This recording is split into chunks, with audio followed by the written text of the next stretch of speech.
কিন্তু আপনি যখন বলবেন যে বাংলাদেশ ইসলামী ছাত্র শিবির, সেইখানে আপনি পর্দা ছাড়া বা অনইসলামিক কোনো কিছু করবেন, তাহলে আপনি ইসলাম নামটা ব্যবহার করতে পারবেন না। আমাদের আজিজুল বাড়ি হেলাল ভাই সম্ভবত তিনি ইসলামের বেসিক জুরিসপ্রুডেন্স পড়ার সুযোগ পান নাই, অন্যদিকে ব্যস্ত থাকার কারণে, রাজনৈতিক কারণে অন্যদিকে সময় বেশি চলে গেছে, এই জন্য হয়তো তিনি এই প্রশ্ন উত্থাপন করেছেন।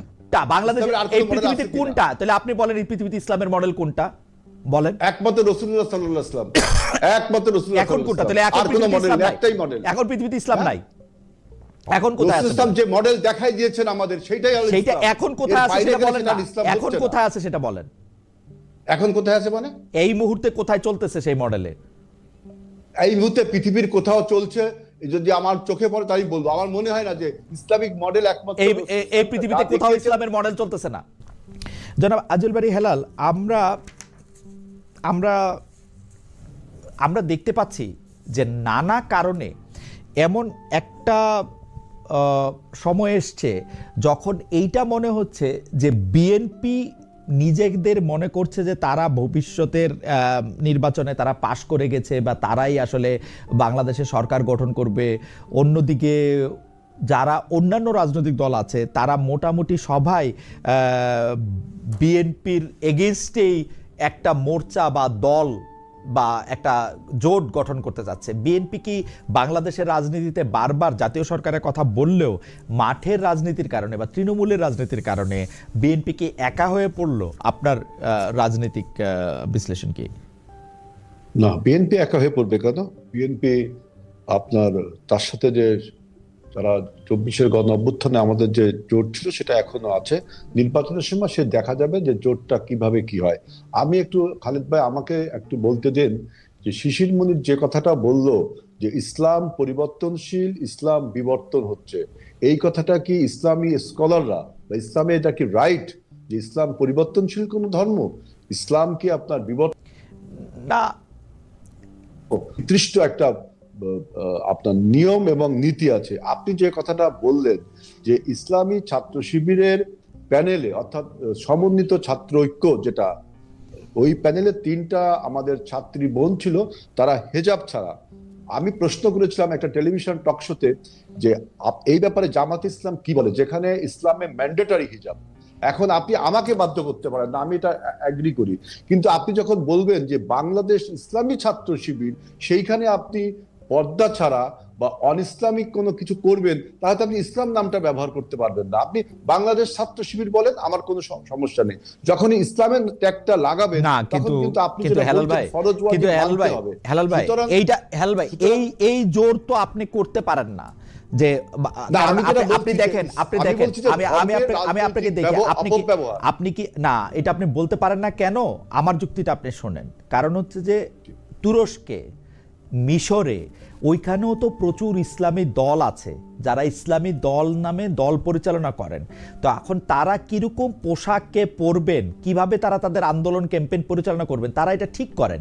অ্যাডভোকেট শিশির মনির এই যে অ্যাডাপশন, প্রয়োজনে যে অ্যাডাপশনের কথা, সেই অ্যাডাপশনের কথা বলেছেন, এটা কি আসলে খুব ভুল বলেছেন? ইসলাম পারমিট করে? না, ইসলাম কি তুরস্ক মডেল? ভাই ইসলাম তো না, মিশর মডেল। ইসলামের তো নিজস্ব মডেল আছে। না, ইসলামের নানা রকম মডেল আছে কিন্তু হেলাল ভাই, মানে এটা আপনি শিশির মনি এগ্রি করে? আমি বলছি যে আপনি বলছেন ঠিক আছে, শিশির মনির কি এগ্রি করে ইসলামের নানা রকম মডেল আছে? আমি তো এগ্রি করি না।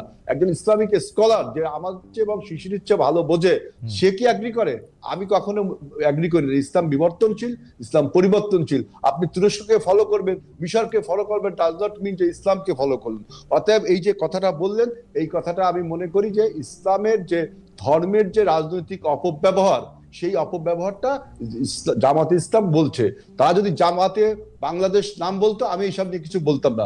যখনই আপনি ইসলাম ব্যবহার করবেন, তখন ফরজ ওয়াজিব এগুলো আপনাকে কঠোরভাবে মেনে চলতে হবে, অথচ আপনার দলে। আপনি আমাকে বাধ্য করতে আমি বলছি না। আমি তীব্র প্রতিবাদ জানাচ্ছি যে ইসলাম বিবর্তনশীল ধর্ম না, ইসলাম পরিবর্তনশীল ধর্ম না। ইসলাম কোনো অর্থনৈতিক আইডিয়া না যেটা নিও ক্লাসিক্যাল বা আপনি মডার্নিজম, কিন্তু ইসলাম কিন্তু তা না। আর একটা বলছে যে দেখেন, আপনি ছাত্র সংসদ নির্বাচনে যে অর্থের প্রভাব খাটিয়েছেন তা আপনি স্বীকার করলেন, তাহলে আবার আপনি কিভাবে বলেন যে আগামী জাতীয় নির্বাচনে বা আমাদের যে কোনো জাতীয় নির্বাচনে জামাতে ইসলামের যে অর্থের প্রভাব এবং সে অর্থের উৎসর সন্ধান কিন্তু বাংলাদেশের মানুষ তাহলে জানতে চায় যে আপনি যে একটা না কিন্তু হেলাল ভাই উনি তো অর্থের ব্যবহারটা স্বাগত জানালেন, আপনি চিঠি দেন উনি জানাই দিবে তো, উনি তো বলেন না যে উনি এটা লুকিয়ে রাখবে। না আপনি ছাত্র সংসদ নির্বাচনে তিনি বলছেন যে ছাত্ররা এখানে টাকা দিয়েছে। আমার বক্তব্য ছাত্ররা টাকাটা পেল কোথা থেকে, এটা এই অর্থের এইটা যদি আপনি জানতে চান হেলাল ভাই, আপনি যদি এটা জানতে চান উনারা তো এটা জানাবে, ওটা তো উনারা জানাবে। আর আচ্ছা ঠিক আছে, ওনারা জানালে এইটা কিন্তু এই কথা কিন্তু হেলাল ভাই, এই কথা কিন্তু হেলাল ভাই আপনিও কি কইতে পারবেন বিএনপি কেমনে চলে, আমি যদি এটা চিঠি দিয়ে আপনি জানাবেন? আমরা তো বলছি যে আমি আগে একবার একটা টক শোতে আপনাকে বলেছি যে আমাদের দলীয় কর্মীরা চাঁদা দেয় এবং আমরা একটা চিঠি দিলে পুরোটা দেখাবেন কিনা, একটা চিঠি দিলে পুরোটা জানাবেন কিনা উনি যেরকম বলছে। এটা আপনি আমার পার্টির কাছে জানলে অবশ্যই আমি পার্টিকে পার্সু করব তা আপনাকে জানানোর জন্য, অবশ্যই তার একটা, এবং আমরা কিন্তু নির্বাচন কমিশন।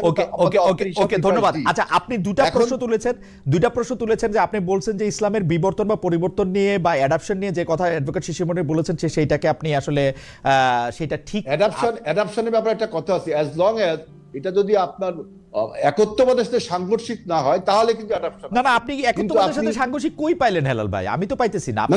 আপনি যেহেতু বলছেন অ্যাডাপশন, আমি তো পরিবর্তনের বিরুদ্ধে বললাম, আমি তো এভলিউশনের বিরুদ্ধে বললাম, কিন্তু যখন অ্যাডাপশন বলবেন তখন আমার বক্তব্য অ্যাডাপশন হবে। আমরা নিজেরাই কি ওই কাপড় চোপড় পরে আসি যেটা আসলে পরিবর্তন ছাড়া হয়েছে? না আমি তো আমার নামে কি বলছি যে বাংলাদেশ জাতীয়তাবাদী ইসলামী দল, আপনি ইসলামের নাম নিবেন কিন্তু ইসলামের ম্যান্ডেটরি ইসলামের নাম নিলেই কি ইসলামের নাম নিলেই কি এখন আমাকে আমি এখন কোর্টে যাইতে পারবো, আমি এখন টেলিভিশনে কথা কইতে পারবো, আমি এখন রকেটে চড়তে পারবো, আমি কিছু করতে পারবো? আমি কি বলছি আমি ইসলামী দল, আমি কি বলছি ইসলামী দল নিলে আমার এগুলি বন্ধ হয়ে যাবে? না অবশ্যই আপনি ইসলামকে নামটা ব্যবহার করবেন, তার মানে কি রাজনৈতিক ব্যবহার করছেন এবং ধর্মের সাথে আপোষ করছেন, অর্থাৎ ধর্মের অপব্যবহার এতদিন আমরা শুনে আসছি তার একটা প্রকৃষ্ট প্রমাণ হলো জামাত ইসলামের আজকের বক্তব্য যে তিনি আপনার পরিবর্তন করবেন, তিনি ইনোভেশন করবেন। ইনোভেশনকে ইসলামের পরিভাষায় কি বলে শিশির মনির সেটা ভালো জানে যে নতুন কোনো কিছু ইনোভেশন ইসলামে করা যায় কিনা।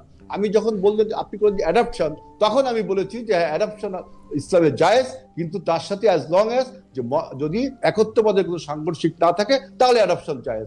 কিন্তু আপনি ওনারা কি কোনো কিছু সাংঘর্ষিক করছে? যেখানে ম্যান্ডেটরি, পর্দা যেখানে ম্যান্ডেটরি, পর্দা ম্যান্ডেটরি কার জন্য ম্যান্ডেটরি, কতখানি ম্যান্ডেটরি, সেটা নিয়ে 100 রকমের তরিকায় 300 রকমের কথা আছে। যেটা জামাত ইসলাম বলুক যে পর্দা ম্যান্ডেটরি, এখানে কোনো তরিকা একটাই তরিকা যে পর্দা আপনাকে মানতে হবে, কিন্তু আপনি ইসলামে নাম ব্যবহার করবেন, পর্দা মানবেন না, তাহলে তো ডাবল। আমার মনে হয় হেলাল ভাই আপনার প্রশ্নটা জবাব দেওয়ার আগে আমাদের যদি অ্যাডভোকেট শিশির মনির যদি আমাদের ঠিক মতো শুনে থাকেন, অ্যাডভোকেট মনির আপনি কি একটু রেসপন্ড করবেন? উনি দুটা বিষয় একদম স্পষ্ট প্রশ্ন করেছেন। এক হচ্ছে যে আপনি যে বলেছেন যে বিবর্তন বা এই পরিবর্তন বা অ্যাডাপশন বা অভিযোজন এটা যে আপনি নেন এটা আসলে ইসলাম মানে কিনা, পর্দা সংক্রান্ত একটা জিনিস ম্যান্ডেটরি কিনা, নাকি আপনাকে ইসলামী নামটা আপনি আর ব্যবহার করতে পারবেন কিনা যখন আপনি এই অ্যাডাপশনের মধ্যে দিয়ে যান বা ইভ্যালুয়েশনের মধ্যে দিয়ে যান। অ্যাডভোকেট শিশির মনির আপনি যদি খুব সংক্ষেপে একটু বলেন। আমরা আপনাকে, আমার মনে হচ্ছে আপনার এই প্রশ্নের উত্তরে আমি বলবো আমার সম্মানিত বড় ভাই আমাদের আজিজুল বারী হেলাল ভাই, সম্ভবত তিনি